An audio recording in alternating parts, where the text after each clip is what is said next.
Okay, so when we talk about the structure of the we've already covered some basic structures of the heart. We've talked about the tissue layers of the heart, the tissue that comprises the heart. Now we're going to take a little bit closer look at the heart itself in terms of its structure and how blood flows through it. So you'll see a diagram of the heart here on the right, and I want you to note the two structures at the top of the diagram. There's a blue structure and a red structure. There's actually a couple of blue structures there. From this point forward in your study of medicine, anytime we're talking about the cardiovascular system and you see blue, you know that that is what we call deoxygenated blood. That is blood that's returning to the heart in order to be sent to the lungs to get more oxygen. And so blue always means venous blood. This is the veins. This is returning back to the heart after giving up its oxygen molecule, and now it's seeking more oxygen and it needs to get to the lungs to do that. The structure next to it, that red structure there, is what we often refer to as the aortic arch.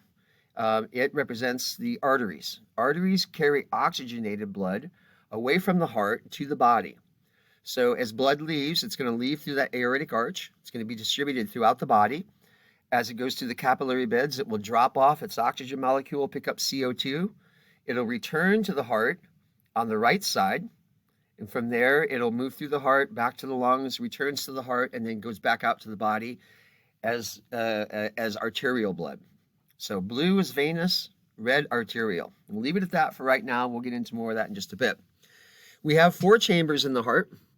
We have the right atrium, the left atrium, the right ventricle, and the left ventricle. Atrium means receiving chambers, and that's a good way to think of them. And ventricles refer to the pumping chambers, or the chambers that actually, where the muscle contraction has the most force and can push blood out of the heart wherever it needs to go. In this case, it's either going to go to the lungs or it's going to go out to the body. Okay, so combining form for the atrium. Atrio. Atrial means pertaining to an atrium. Interatrial means between the atria. And atrioventricular is talking about the relationship of the atria to the ventricles. So I want you to think of atrium atrium is singular, pardon me. Atria is plural. So if we're talking about just the right atrium, as in the diagram here, we would say right atrium. If we talk about them as a pair, we talk about the atria. Now if you look at the diagram in the lower right corner, you see it indicates right atrium. And there's that tube again that we saw in the previous picture. You don't need to know the name of it, but I'm going to tell you right now that is the inferior and superior vena cava. That's returning blood that's been deoxygenated, as I said in the previous slide, back to the right atrium. And what happens in the right atrium is that the heart's going to pump, and when it pumps, it's going to force that blood down into the right ventricle just beneath it.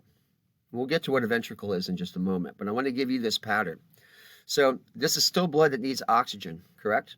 So it's coming to the atrium fills, the heart beats, it forces that blood into the right ventricle. The heart beats again, and when it does this time, it forces the blood up and out of that arch, and it goes off to the lungs. It picks up an oxygen molecule. It returns from the lungs into the left atrium, and then the next beat will force it to the left ventricle, and when the left ventricle pumps, it's going to force that blood out into the body. So that's kind of the cardiac cycle. Very simplified, of course, and it's harder to tell you about this when I don't have a whiteboard to draw on and show you the movement. But that's how blood flows through the body, and we want that flow to continue like that. Excuse me. So right atrium to right ventricle, off to the lungs, picks up oxygen, returns to the left atrium, to the left ventricle, and then to the body. And repeat. Every heartbeat covers one phase of that cycle. All of those cycles are happening simultaneously. It's kind of a cool system we have here. But our focus right now is on the atrium. So the atrium are going to be, atria rather, are the upper chambers, and they're going to force blood from their chambers into the ventricles. Combining for ventriculo, or the combining form for ventricle is ventriculo. Ventricular means pertaining to a ventricle.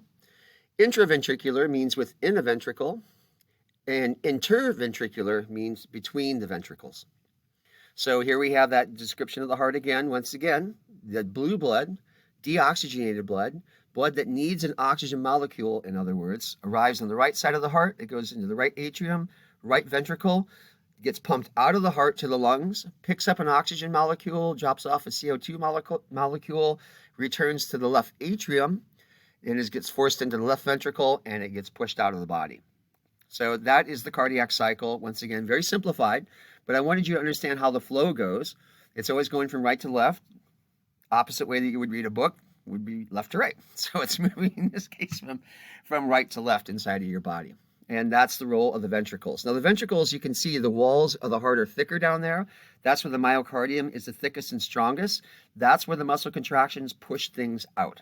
And so that's where we need most of the muscle. The atrium, these are more storage facilities. Blood arrives there and waits for the next beat to force it down into the ventricle. And that's the design of your heart. Now, before I showed you a picture of a valve, and we also see them here, and trust me, this is not what valves are going to look like when you actually see one. This is a nice, clean sort of picture of what a valve is. Combining form for valve, by the way, is valvo, as in valvuloplasty. This would be a surgical repair of a valve. So I talked before about endocarditis causing that bicuspid valve, if you look on the right of the heart. So here we have the top of the heart cut off. The atria have been removed. You're seeing the valves that go between the atria and the ventricles. And on the right, we have the tricuspid valve. And on the left, we have the bicuspid valve. And I'm talking anatomical right and left, not your right and left. So anatomically, tricuspid's on the right and bicuspid is on the left. You also see we have the aortic valve and the pulmonary valve. So the aortic valve is attached to the aorta, and that's blood being pushed out to the body. The pulmonary valve is to make sure that blood that's going to the lungs doesn't flow back in. And remember, that is the job of the valves, to make sure that blood flows only one direction and not flowing backwards. Your heartbeat is the sound of valves opening and closing. The ta-dum, ta-dum. That sound is literally the sound of your valves opening and closing. So you can actually hear your valves when they're working. Sometimes valves fail. Endocarditis is one scenario. That's more of an acute thing. You can have a chronic condition where it just becomes, the valve becomes weak and useless, and they can do something called a floppy valve leaflet. So this might be something you do to try to repair a valve as opposed to replacing it. As I said a couple lectures ago, they can do a heart valve replacement by using the heart from a pig. They often use artificial heart valves as well and implant those. Once again, you don't ever want to have that type of surgery unless it's very necessary. So you want to make sure, take good care of your heart and your health in general. A murmur is an abnormal heart sound that's heard during auscultation and is caused by defects in the valves of a heart. So when that valve fails, as we saw in that previous picture, we'll hear it. I'll hear it when I do a blood pressure on you, even from your arm, sometimes from your brachial artery. I can hear the sound from the heart, and I can hear a murmur. A murmur kind of sounds like someone might be mumbling in the corner and you can't really decide what they're saying because you can't hear it clearly. But what it really is a whoosh sound. So when you have a murmur, instead of hearing a good clear da-dum, da-dum, when you're listening to the patient's heartbeat, you'll hear a doom, whoosh, doom, whoosh. That's the failing valve. That's the blood flowing out and back into the heart. That's not a good situation. We do not want to have back pressure.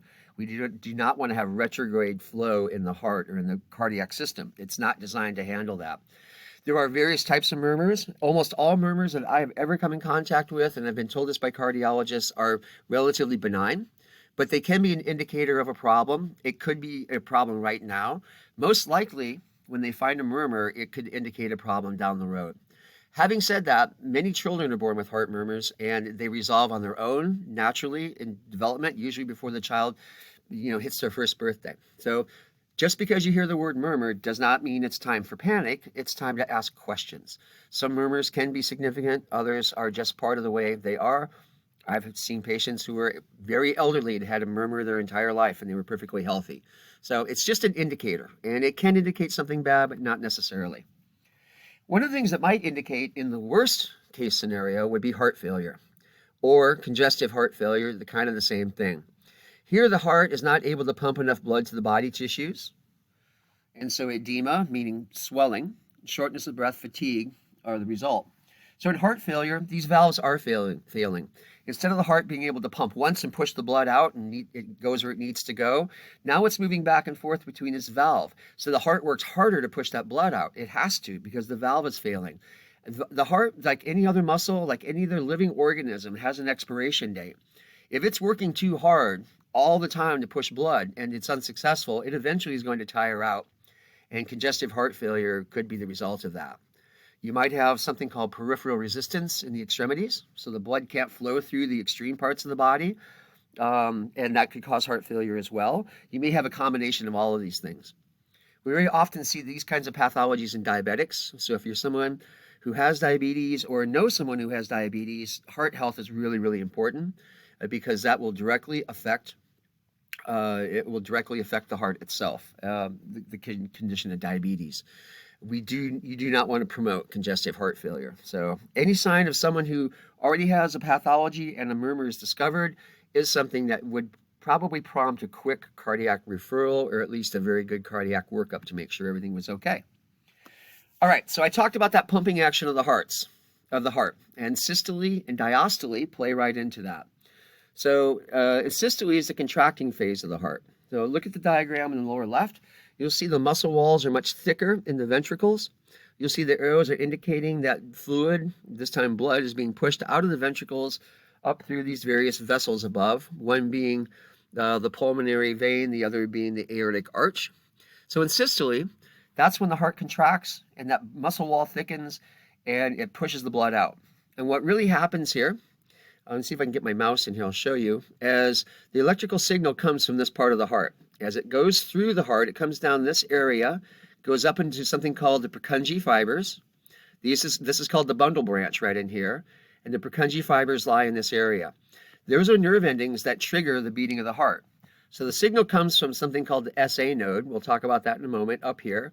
That signal travels through the middle of the heart, down the bundle branch to the Purkinje fibers, and it says beat. And so just like when your skeletal muscles contract, those muscles within the ventricles will contract and they force the blood out. That's systole. Diastole is right next to it to the right, and it's not diastole. I know you were tempted to say that. It's diastole. This is the relaxing phase of the heart. In this phase of the heart, you'll see the myocardium is much thinner. So this area down here is thin, and because the muscle is relaxed at the moment. And I didn't mean to drag that image all over the place, but there it goes. Let's bring it back in. So that's what's going on there.